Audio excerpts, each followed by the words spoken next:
right. Hello, Melissa. Welcome to the podcast. Thank you so much, Kathy. I'm so excited to be here with you. Oh, I'm so excited to have you. And you're a busy lady and want to hear about your amazing podcast and the work you do around nutrition. I especially love your kind of theme of being guilt-free diet and then using all the science and statistics to back it up. Absolutely. Yes, absolutely. So I have been a registered dietitian for 30 years and a certified diabetes educator for 25 years. And so a lot of people don't really know what's the difference between a dietitian and a nutritionist. A dietitian may call themselves a nutritionist, but they have the bachelor's degree and the internship and they've passed a board exam and everything to become a dietitian. Anyone can call themselves a nutritionist, but not everybody can be licensed or practice what we call medical nutrition therapy, which is basically I'm a long way for me to say that there's a lot of nutrition nonsense out there. And what I do, and I help my colleagues do, is help people make sense of all of this crazy stuff they're seeing in the media and social media and just take a step back and enjoy their food with health in mind. That's one of my taglines. And yes, I am the guilt-free RD, which stands for registered dietitian, because food should not make you feel bad. So that's kind of the platform that I have been working with in my own business for about 10 years. But I have a long history of not being self-employed, but working in hospital settings, community settings. I was the supermarket dietitian for Jewel Osco for several years. Wow. I've worked for the Dairy Council. I've done a lot of different things in my career. So just happy to chat with you about all things food, nutrition, and joy. I love it. And by the way, your middle name is Joy, or that is so fun. Yeah, I love it. 1 second. I have this ring light on. Maybe that's better. I don't know. What do you think? I'll Um, edit this out. you looked great both ways. And I felt this the same thing. I turned mine on and I'm like, it's a kind of good natural light. I don't know. Yeah. Okay. Whatever. All right. Glennie's going to take that out. All right. So you have a ton of experience, not only real world experience, the degrees to back it up regarding food and nutrition, which is amazing because there is so much misinformation. I mean, and you don't know who to listen to. Honestly, you hear so many things. So what are your best tips other than obviously listen to your amazing podcasts? Nutrition sound bites, right? The Hmm. nutrition podcast, which is really great. Got a lot of great experts. And of course, your expertise is fantastic. But where do you recommend people go? Yeah, there's just a ton of fads and gimmicks and you mentioned misinformation. There's also disinformation. And this might Mm, be a word that might be new to some of your listeners. It's something that I've talked about recently on my podcast is, misinformation is like we hear something in the media or social media, it kind of clicks with what we think is true. There's a lot of fear tactics out there as well too that can kind of tap into our fears. Like, oh my gosh, that sounds really scary. I've got to share this with other people. That can be spreading misinformation. Disinformation is unfortunately when people intentionally spread information that is not accurate. They have an agenda. They're trying to scare people. Sugar is killing you. They're going to vilify a single food or food group or, processed foods, all of these things. And it really kind of takes things way out of proportion. And again, taps mm. into like our fears. We don't know who to listen to. Some doctors are out there saying crazy things. A lot of people don't know that there's a difference between the dietitian and nutritionist, like I told you. And somebody could have a PhD in nutrition and refer to themselves as a nutritionist and be sharing good information. So it is really hard to know who to listen to. And today, with social media and all of the influencers, it's just the wild, wild west. It really is. And so that's why I'm so passionate about clearing up misinformation, disinformation. And one of the reasons I love doing my podcast, I've been doing it for 9 years, but really the bulk of my like communications background is live TV and radio. And I I was really good at it, but I didn't love it. And that's something that I want to talk to you about a little bit later when you're like tapping into your joy. I think a lot of times we know what we're good at, but maybe we don't love that stuff. And I think that's really important in figuring out ways to bring yourself, live your purpose and live your joy. I love that. I mean, I'll ask you about that right now since you just mentioned it, because I saw on your website you have a lot of great media spots with, you know, big media outlets and, amazing information. What was it that like made you feel or think like this isn't for me, even though Yeah. it's wonderful, I'm sure, for your career in many Yeah. ways? Yes. And a lot of my peers love doing that. For me, I think I'm just such an educator at heart that to try to package something up in a TV segment, take, for example, the very popular TV segment that I did a lot because the TV stations wanted it was the health benefits of chocolate on Valentine's Day. I just got tired of what I consider kind of fluffy topics. Uh, I wanted to just sit down and talk to somebody. How do you check your blood sugar? If you don't have diabetes, you don't have to worry about your blood sugar spiking and crashing, like things that I think really make a difference for people. So what I did though was I learned a lot about communication. When you have to do a TV segment that's 3 minutes long, you really need to know what you're doing. You can't just sort of wing, like I used to do community presentations or even presentations to healthcare professionals. You have an hour, you've got some information that you're sharing, but when you have those 3 minutes and it goes like that and it's live, you get a question, you can't say, I don't know, I'll get back to you on that. So because of those media and communication skills, and I also had crisis communications training, which is another level above that. I decided when I started my own business 12 years ago, how can dietitians be so compelling and take the spotlight away from some of these, celebrity mhm. influencers or just now, I mean, it kind of started off with it would be the celebrity influencer, and I won't name any names, but we all know some of the ones that I might be talking about. But now you could just be your own celebrity influencer by being on TikTok or Instagram or something like that. So those people can say whatever they want. So they can be super compelling. But Yeah. when a dietitian or another healthcare professional has to be evidence-based, we have to be more careful, but we don't want to be boring. We don't want to just talk about balance, variety, moderation. People are like, what does that mean? See, then it gets oversimplified, right? So I teach my peers how to be more compelling and stay science and evidence based. So even though I knew it was important for me to do the TV and the radio stuff, like I just was like, I don't love this. And now with the podcast, I kind of do everything the opposite. Well, first of all, I treat my guest the way I would have wanted to be treated. Not that the media treated me poorly, it's just the way that the system is. The TV host barely had 3 seconds to look at what even the topic was. So they're just Mhm. throwing off questions off the top of their head. They're not trying to throw you zingers. They're not trying to ask stupid questions. They're just trying to have a good interview. And so what I had to do as the guest was constantly take that question and bridge back to what was Mm. really important. So Mhm. I approach my podcast like I work with the guest ahead of time. Like, you're the expert. Okay. I'm interviewing experts. I'm not the Mhm. content expert. Sometimes I Mhm. know this much about the topic. Sometimes I know this much, but I'm like, you're the expert. Like, what is the most important thing for us to talk about? And how do we make a conversation out of that? So it's just very collaborative. And that's just one example. And I mean, I'm going on and on. Like I But could so, so but many ways. so that's kind of what led you, it sounds like, to start your podcast because you were like, "Hey, I'm great at this. This is not really bringing me joy because I feel like it's not giving the full picture that and the full knowledge that people really need to know." Yes, a little bit. I call myself the accidental entrepreneur. That happened before the podcast, which there's a little bit of a personal story I could tell you there.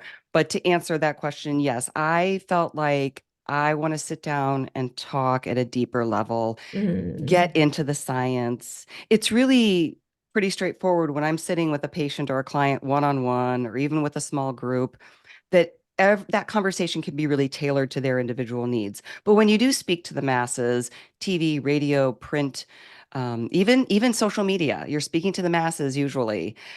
Things just get oversimplified, things get lost in translation. So when I thought, well, I really like radio, and a podcast is kind of like having your own radio show. And I thought I can talk about whatever topics I think are important. I think a lot of times what we see in the media is not what everyday people are really worried about, or may not be on their radar Mm, because it's something that just doesn't, it's not as sensational. It doesn't get as much airtime. So I'm like, I can talk what I want to talk about. I can find people who are experts in these areas. We can have a meaningful conversation. They can geek out on the science, and I can share it with my listeners with links. And, my audience is a mix of the general public and health professionals. And so I speak to both audiences. So I don't want to be too sciencey or too, with industry jargon and things like that. I want it to be useful for people, but I also do want the health professionals to know, okay, here's an interesting topic and here's how you can apply it in your own practice. beautiful.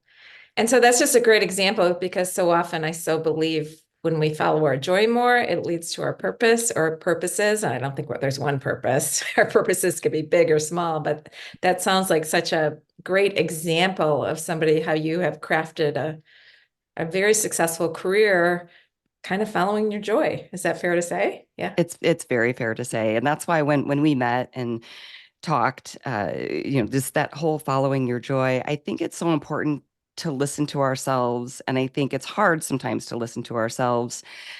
And sometimes we don't even know what we like. Yep. And we think, well, I like this, but I'm good at that. And they don't overlap. How I need to have a career and support myself and make money, but I hate it, or I Hmm. just don't love it. And I think that is, I've been fortunate in my career that every time there was a point where, okay, this job has sort of run its course. What's my next gig? What do I want to do with my life? And when I grow up, sort of a thing. And I would just take the information that I had available to me at the time and like make the best decision. I was never somebody that had like that North Star vision. I Yeah. didn't, I referred to my accidental entrepreneurship. Like I didn't want to work for myself. I liked being gainfully employed and having a 401k and a regular paycheck, my little security blankets. Like I had no interest in working for myself. But over the years, I realized, yeah, you can combine where that overlap is of what you're good at and what you enjoy and figure out how that comes together. And so for me, my most favorite thing to do is working with people with diabetes, whether it's one-on-one Mm, or in a group setting, and getting that feedback. And as a mm. podcaster, other than us responding to each other here, like we don't get the listener feedback unless they reach out through Yes. an email or social media, or we run into them on the street or whatever. And so I was just, as an educator, I was really used to that connection and that feedback. Hmm. So that's another reason Hmm. I didn't really love media, because I just was like, well, a lot of people are watching this TV segment, but they're not they're not, the audience isn't right in front of me, right? Yeah. So it took me a while to kind of figure out, okay, so how does this all fit together? And sometimes I don't have all the pieces. They don't all fit together, but I get a lot of them. Mm. And we can talk more about, how to get more joy in your day and the things that I do. But I just find that for me, it's all about people and connections and relationships. So when you're a solopreneur and you're all by yourself, like you have to create some of those opportunities and make those a priority. Otherwise, I get kind of lonely and Agreed. yeah. So what would you say to somebody who's doing very well at their work? They're great at their job, but they're like, I am not loving this. I know there's something else, but they're not ready to just quit. What advice based on your experience would you give to them? Mhm. Well, a couple of things. One is I think that I learned my experience with you're really good at this, but you're not enjoying it was because I grew up studying ballet and I went to a performing arts high school. I was really good at it, but I wasn't going to be the next female Baryshnikov. And I was like, well, do I want to give up everything in my life to be in the court of ballet? No. And it's interesting because I grew up with an artsy family. So, for some people who have a tendency, like, oh, I want to be on Broadway or I want to be in the movies, and they don't have artsy parents, they're like, oh my gosh, no, you need to get a real job. My dad was an actor, director, playwright. My mom was a visual artist. They're like, okay, you want to be a ballerina? That's fine. Yeah. I had to come to it on my own and say, you know what? I see people who have given up their lives for the arts and they love it and they're loving it. And that's not how I feel. So then that's how I went into, going back to school and becoming a dietitian. But I would say a couple of things. So first of all, I get it. Like I did not quit my full-time job and go from 0 to 60 with my own business. I listened to the writing on the wall. There were certain things happening, and the universe was telling me that this particular job I had been in for 8 years had run its course. Mm. And I was missing out. I hadn't done patient education, diabetes education for a while, and I was really missing that. And a part-time job opened up near me, full benefits, no evenings, no weekends, which is really unheard of in diabetes education. And I thought, this is crazy. Just a lot of signs from the universe to say, okay, it's time for you to leave your full-time job and take this part-time job and then start my own business on the side. And it was a process, it was a transition, it was painful and it was scary, but I just knew if I didn't quit that full-time job, something was going to give, and I was afraid it was going to be my mental health. Like Yeah. I just was like, I can't do all of this anymore. I had family pressures, I had work pressures, and I just had to sort of trust and take that leap. Yes. And I did, and it's all Sounds worked like out. you really, yeah, it worked out great. And sounds like you really tapped into listening to your inner voice. Is that fair? Yeah. Yeah. Yeah. And sometimes it was in those situations, there was a lot of, like I said, signs from the universe.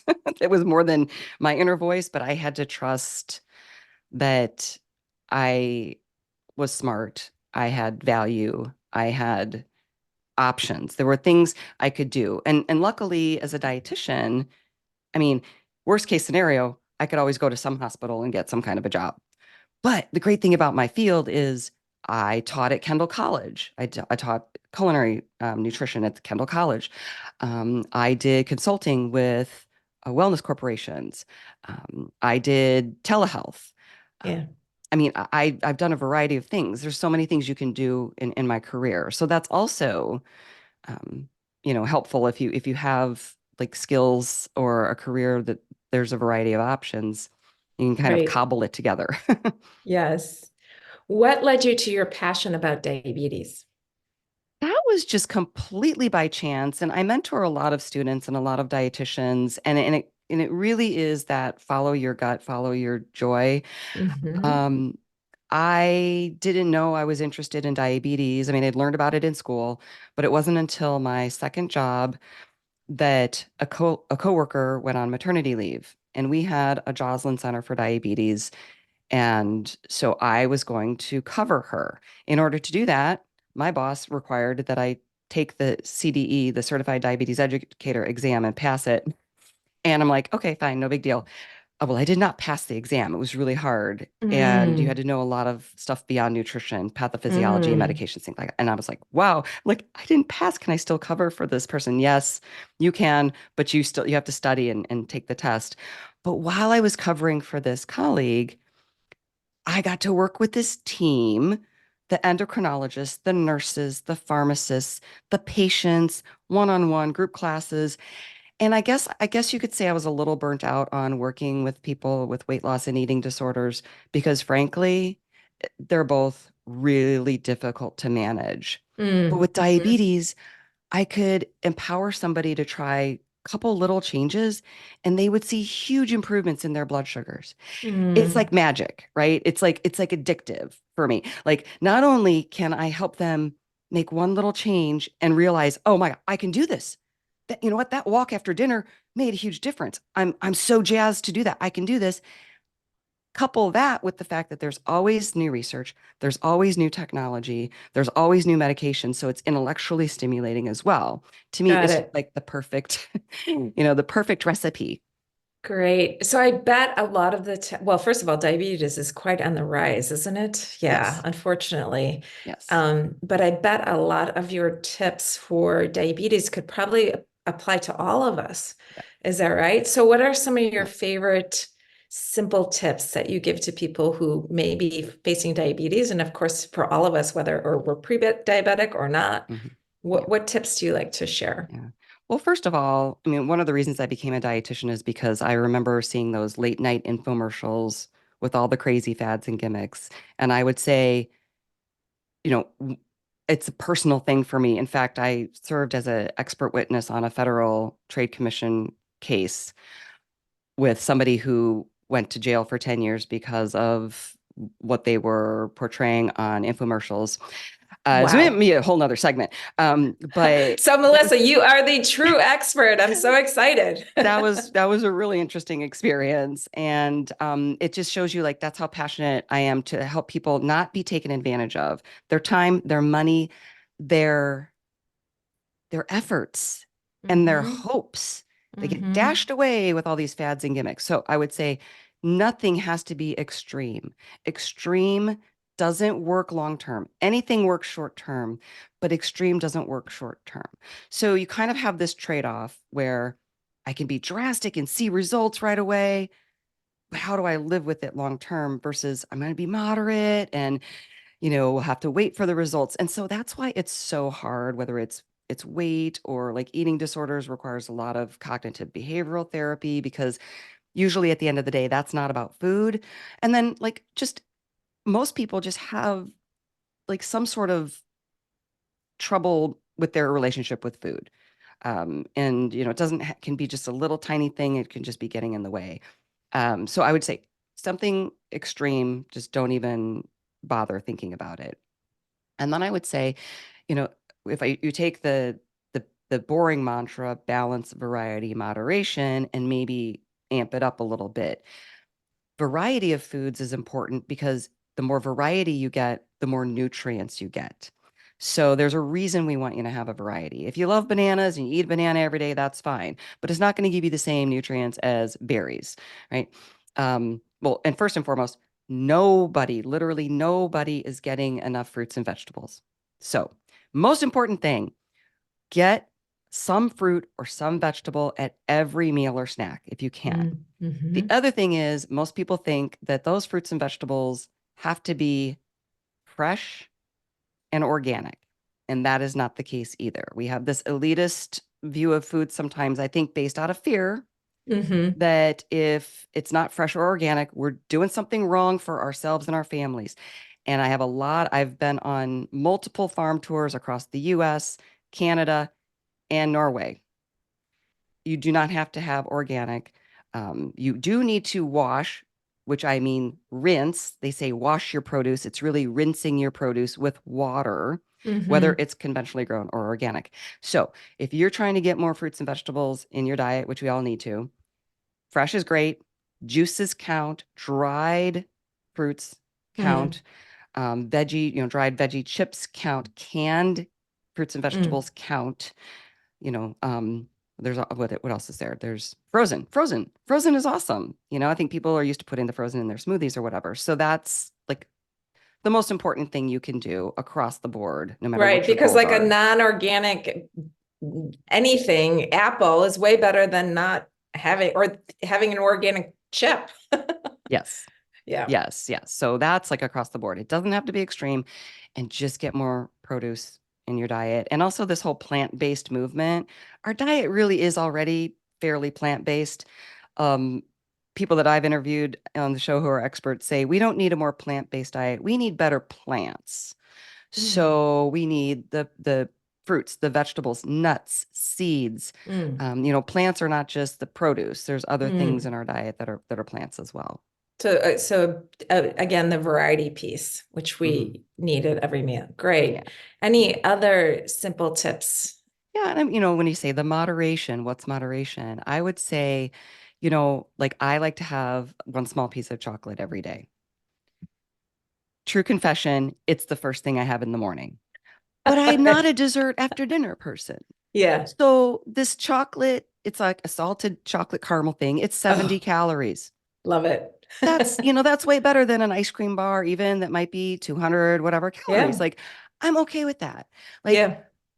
just make peace with like what really do you want to spend your calories on? Are you getting enough fiber? Are you getting enough protein?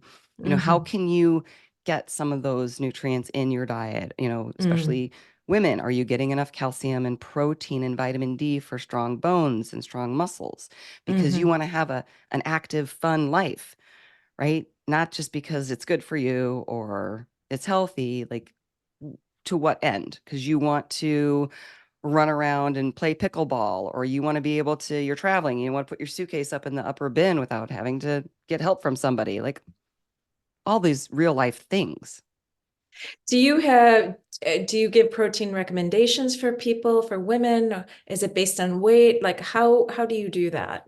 Yeah, I have several examples, podcast episodes that talk about protein because I've found that we hear a lot in the media that everyone's getting enough protein, and it's really depends on the person. But Hmm. as we age, we do need more protein and we need high quality protein. And I think, Mm. I'm generalizing here, but I think when it comes to women and we're watching our calories, we're watching our waistlines, and we're trying to be active, we maybe aren't focusing as much on the protein. And some of the Mm. researchers that I've talked to talk about getting 20 to 30 grams per meal spread throughout the day. And a typical person might not get very much at breakfast at all, a moderate amount at lunch if they have it, and the majority of their protein at night. And so it is better if you can spread it throughout the day. But it does depend on how active you are and your age. But I think aiming for about 20 to 30 grams of protein per meal is a good general recommendation. Mm. It's hard to do sometimes. Like it's easy to get Hmm. a chicken breast at dinner. For me, it's hard to get protein in the morning. So, Yeah. So what do you like to do for morning protein? so for me, I like to use like I don't know if I can say name brands. Not, I don't get paid by these companies, but I do really like the Fairlife nutrition shakes that you can get at Costco, Okay. which is almost the same exact thing as Core Power, which you can get at the grocery store Mm. because Hmm. it's a low amount of, I don't get that hungry. I just need something like before I go to ballet or karate, and it's got 26 to 30 grams of protein and about 150, 170 calories, and it's um, lactose free. Mm. So I really like those. Or whey protein powder is also a great thing that you can. I just mix it with water, which most people are like, really? That's boring. I'm not a smoothie person, but you can put that in your smoothies. You can mix it with Right. some juice. I'm kind of a keep it simple person. What's the biggest misconception on sugar? Sugar. Okay. First of all, it does not cause diabetes. It causes tooth decay. It does not cause hyperactivity, does not cause hyperactivity. And a lot Mm. of moms out there are probably like, you don't know what you're talking about. Mm. Um, Different people have different reactions to food. I've seen many times when children start getting all excited at a birthday party or a Halloween party or something, they're bouncing off the walls. A lot of times it's before they've even had the candy or the Mm. treats. So it's the excitement, right? It's my mom doesn't even have this stuff in the house, and now I'm exposed to it and I'm going to gorge on it. So that's hard. And I'm not a pediatric dietitian, but I have talked with a lot of my colleagues and had them on the show and just trying to like not be rewarding kids like, oh, or bribing kids like eat your veggies and you'll get dessert, things like that. But kids are kind of a special population. There's a lot that we could say there. Like, and again, I'm not a pediatric expert, but back to sugar in general, it does not cause diabetes. But if you have a family history of diabetes or a genetic predisposition for diabetes, being overweight is one of the triggers that can Mm. cause diabetes to show up.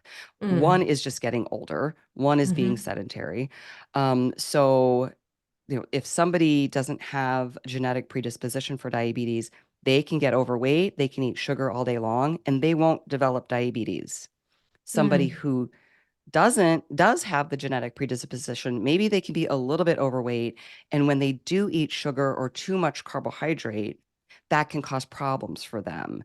So it's not that sugar is the culprit that causes it, but once somebody does have diabetes or prediabetes, they need to watch all of their carbohydrates more mm, closely, not just sugar, but sugar is a concentrated form of carbohydrates. So it's usually the easiest place to look and say, okay, this is where you're going to make the biggest bang for your buck if you moderate that, and spread your carbohydrates throughout the day, pair them up with protein and healthy fats like avocado and nuts and things like that.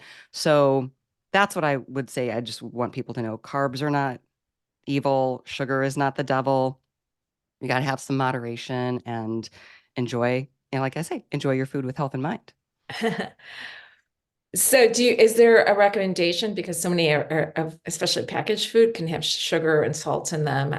I assume I assume you would recommend the more fresh foods you can have or canned, I guess, right? Canned or Yeah, dried, the better. so I wouldn't get too worried about looking for hidden sugar in foods. Mm, I would say when it comes to packaged food or processed food, try to see what kind of nutrition it's providing. Is there fiber? Is there calcium? Is there protein? mm, Are there unsaturated fats? Is there like, you can look at the added sugars, but just for information, not like, oh, it's got added sugars, it's bad. And because I was a supermarket dietitian and I did a lot of store tours, I always say you can always take two similar products and compare the two and see which one gives you more of what you're looking for: protein, fiber, mm, calcium, vitamins. Cereal gets a really bad rap these days, and I don't get it. Like, there's a difference between Cheerios and Cocoa Pebbles, right? got it. Okay, there is. And a lot of people, I think, worry about that. Cereal, when you couple it with milk or yogurt or fruit, oftentimes is providing fiber and B vitamins that most of us are lacking. Mm, So hmm I know I just like when it comes to packaged or processed foods or any food, I suggest thinking, is this nutrient rich or mm, nutrient dense? I don't like that term as much. Or like nutrient rich. Is it providing a good amount of nutrition for the cost in calories, fat, sodium? okay.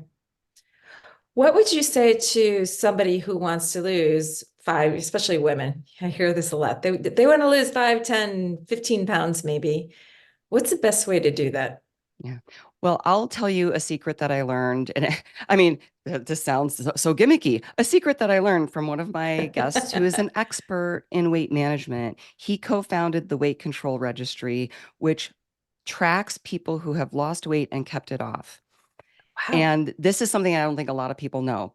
Weight loss is driven by diet and how many calories you're taking in. Weight loss maintenance is driven by exercise. Mm, So, the reason I tell you this is because a lot of people will say that someone needs to exercise in order to lose weight.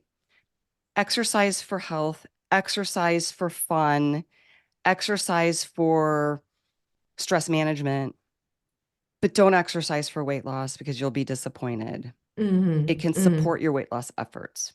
So the weight loss comes from a deficit in calorie intake. And the reason I say this too, like I started running as a midlife experiment and did a triathlon in my mid to late 40s. And even when I ran, and I was never a runner, but ballet, karate, those are my things. Weightlifting. This is also very important for weight maintenance and weight management. Even when I ran like 5 miles or more, the amount of calories I burned, I could easily make up at a dinner meal, and I'm not a big eater, right? So again, like if we don't want to think that exercise will help us lose weight. It's going to help us do a lot of other things, and it's great, and it should be part of your daily routine. But that's not That's we really important information that a lot of people don't realize, I think. And so it sounds like if you do want to cut those pounds, it's first about getting on some sort of plan that's going to cut the amount of calories Yes. that And you're I would, eating every yeah. day. And obviously, you just want to look, where am I getting those extra empty calories, right? Mm, Things that aren't providing a lot of nutrients. That's where you want to trim those calories. But you don't want to feel like you're dieting or restricting because that can really damage your relationship with food and your enjoyment of food and create maybe not an eating disorder, but dysfunctional eating or disordered eating. But I, for me, and everybody's different, but for me and a lot of women, strength training is a wonderful way to manage weight. It mhm. helps you build muscle, it helps your metabolism. It's also giving you stronger bones in the process.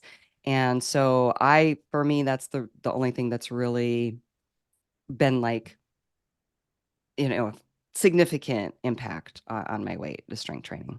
Awesome. Awesome. How often do you do that? What's your recommendation? My recommendation is how often you can do it and fit it into your schedule. Because I try to do ballet once a week and karate once a week, and I've been in ongoing physical therapy I'm down to about once every 3 or 4 weeks, which I love. It's been wonderful. I try to strength train at least once to twice a week. 3 times is my goal, but it doesn't often happen. But I try to, like, since I do such a variety, I'm really very consistent with being active. Yeah. When I travel, I'm not. And I used to beat myself up about it. And I thought, when I'm traveling for work, especially, sleep and sightseeing in my free time is way more important than hitting the gym. And I said, I'm really consistent with it at home. So I'm going to give myself a break when I'm traveling. So it's just like trying to be reasonable with yourself. And of course, it helps if you like enjoy the things that you're trying to do. I enjoy strength training. I enjoy karate. I enjoy ballet. Well, it also sounds like you talk kindly to yourself and like give yourself breaks, I try. which, yeah, which is great. And I'm sure helps with guilt-free lots of things, right? Yes, yes. As you can imagine, growing up as a ballet dancer, there was a lot of really horrible things that I said to myself, and I'm really hard on myself. So I really try to take a step back and get perspective. That's awesome. What would you say? Have you ever struggled with imposter syndrome? I think we all do, especially women. I think that we're sort of raised that way. I think for me, it's more about reminding myself that I bring value to my work situations. I bring value to my friends' situations. I bring value to my family. And maybe I do it differently than somebody else, but that's sort of what I need to focus on. And I also feel like in my work, I'm in a helping profession. So that makes it easier to kind of get out of the imposter syndrome mindset because I'm helping people, right? Like I love it, right? You're yeah, doing a service. So having yeah. that mindset, I'm doing a service. Yeah, I try that too. Like, how can I help this person? How can I serve Right. them? Yeah. And I Yeah. think like even with some of my colleagues, because we'll talk about imposter syndrome, being a predominantly female profession, this comes up a lot. And so something that I said before we were recording, and you said, yeah, this is a comment. I don't know who came up with this phrase, but comparison is the thief of joy. And I think that that plays into imposter syndrome because I think that if you're comparing yourself to other people, it just doesn't go anywhere good. And if you can just feel like, okay, what is different about me? What's my niche? Or what do I like that maybe somebody else isn't really doing that I can really take a deep dive on and differentiate yourself? And I feel like, a lot of my colleagues are doing the TV and stuff. I'm like, you go, girl.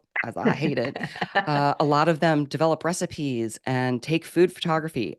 I'm horrible at that stuff. That's just not Mm, my thing. I excel in hmm. other areas, and so I just go where it's fun for me. And I, and yeah, like you said, if you enjoy something, you're going to excel at it, right? yeah, I love that. And I want my listeners to really hear Melissa has all this educational background and she's worked for all these different food organizations. She's served as an expert witness, and she too has suffered from imposter syndrome, Absolutely. which is like crazy. It's crazy, but it is such a universal thing. So if you're out there feeling that way, I know I certainly have, certainly plenty times, continue to at times.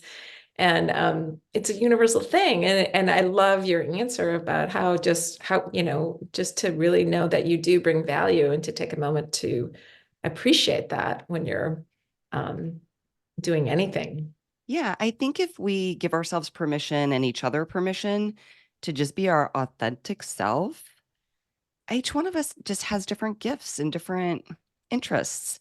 And I don't know, maybe it's that comparison thing, or maybe that's just my perspective that just really, No, I totally think, I mean, I love the phrase compare and despair, right? mm, It's like we can't. And the way I also like to, I don't know who said this, but like I like to just think I'm adding to the conversation. I don't have to be the expert, the anything. I'm just adding to the conversation about this topic. yes. And when you're saying that, it reminds me of something that I was thinking recently. I have a 24-year-old daughter and a 16-year-old son. And I've started saying this to them, and maybe because I wish someone had said it to me, you don't have to be the smartest, best, whatever. You just have to be you. There's always going to be somebody who's better at math, even though my son is like off the charts good at math. There's always going to be somebody better at math than him. There's always going to be somebody who sings better or dances better or does that, but there's only one you. No. And I Right. think it's Like easier to say that to your kids and other people. We have to say that to ourselves. we do. And is it Huck Finn or Mark Twain said, you might as well be you because everybody else is taken. Yes. Which is true, right? You might as well Mhm. like just be yourself because everybody else has got their own self. I Yeah. love My, that. my grandpa used to say, everyone has their own sack of rocks. Yeah. That's funny.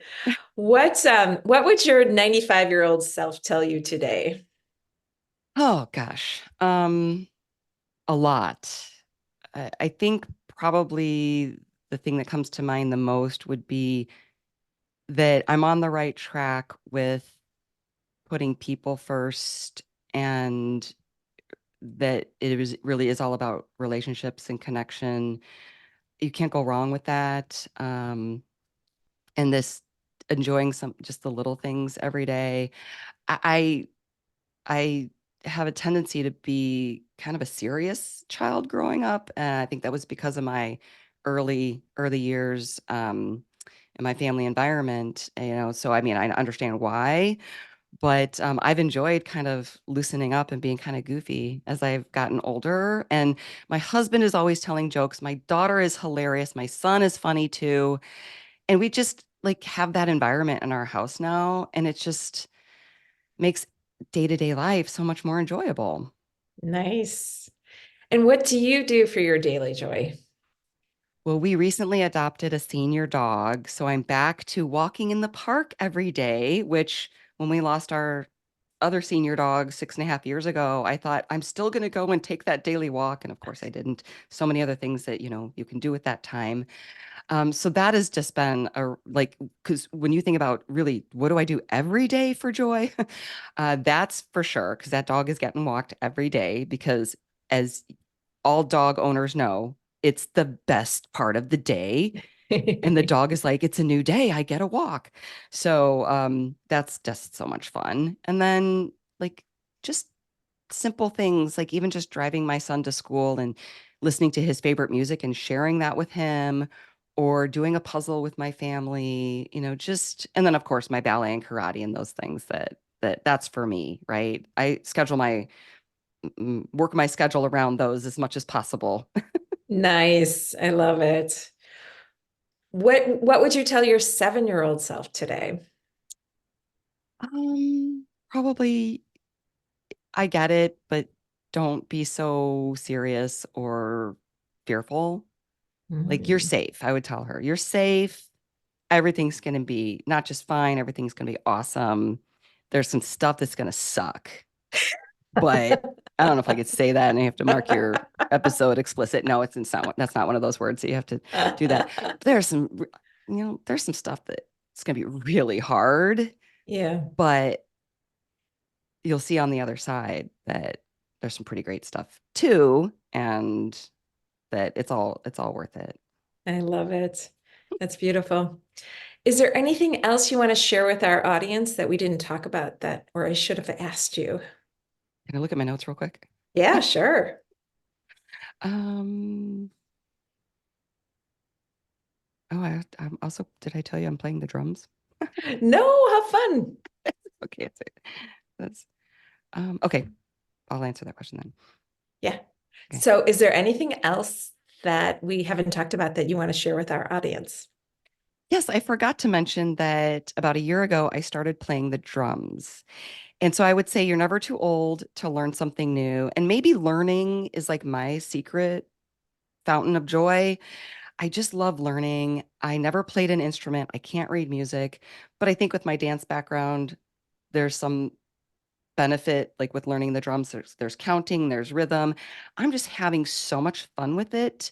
My teacher is 70 years old and I'm his oldest student, but he tells me I'm his favorite student and his best student because I practice. I'm like, well, those little kids, they don't get this whole practice thing yet. Like, I get it. Like, I know how to work this into my daily routine, but it's just been so much fun. So I guess you never know where your next unexpected source of joy I can come love it. from. It was just something that piqued your curiosity and you tried it. It seemed like it would be fun. We did get my son a set of drums, the like digital kind during COVID.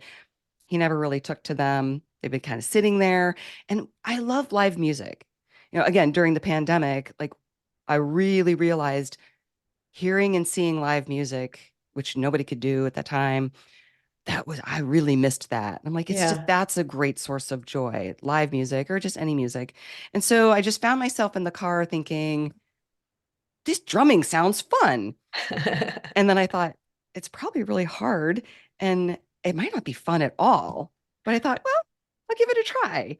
And yeah, when I'm learning and I'm thinking, oh my gosh, because, I'll do this, or is it, wait, pat your head, wait, whatever it is, Pat your rub your head tummy, pat your head. and yeah, rub your Okay, head or pat your head and rub your with tummy. drums, add the legs. Each appendage Yeah. is doing something completely different. And I'm like, oh my God. And my teacher will say, well, just slow it down. There's an app. We can slow it down. You can figure it out. And then I'll mess up and I'll just laugh. I love it. So it's fun. It's great. A few months ago, just because I thought it was fun, there's and Meetup, there's drum circles. And I went to one. That sounds so much fun. Yeah, if I see it again, I'll send it over to you. But it was just like you don't have to have any experience. The guy who was running it actually let you borrow a drum if you wanted. And he just kind of leads like a beat and people follow it. And it was very I don't know, it was very therapeutic. Oh, good. Good. Yeah. I mean, I haven't really gotten to the point where I'm like, I'm having a bad day. I'm going to beat the drums up. But I could see that helping. So, I just do that in karate now. Like, oh, karate sounds fun. it is. Awesome.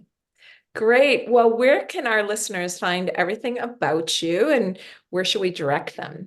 Yes, that would be great. So my website is soundbitesrd.com. And there you can find links to, I'm on social media, Instagram. I have a business Facebook page. I was on Twitter, but I guess I'm still there. I haven't closed the account, but I don't really do anything there anymore. And people kind of know why. I'm not on TikTok. You will not see me on TikTok. But then the podcast, there's links to the podcast on my website. All the show notes are there. I do quite extensive show notes. There's a transcript for each podcast. There's links to listen on Apple or Spotify. You can listen on any of your podcast, preferred applications. And oftentimes there are resources, like if there's a recipe or a handout or a research article, I'll put those links in my show notes. And again, all of that is at soundbitesrd.com. Awesome. Well, thank you so much. I hope everybody checks out Melissa and follows her podcast as well, checks out her website. But thank you so much, Melissa. It was such an honor to have you on the show and all the great information and just great talking to you. Thank you so much, Kathy. I just love that you're talking to people about purpose and joy. I can't think of anything more important and less talked about. So thank you. Oh, thank you. Yeah, I totally agree, to be honest. I totally agree. That's why I called it Joyful Purpose. So thanks again for being on it. My pleasure.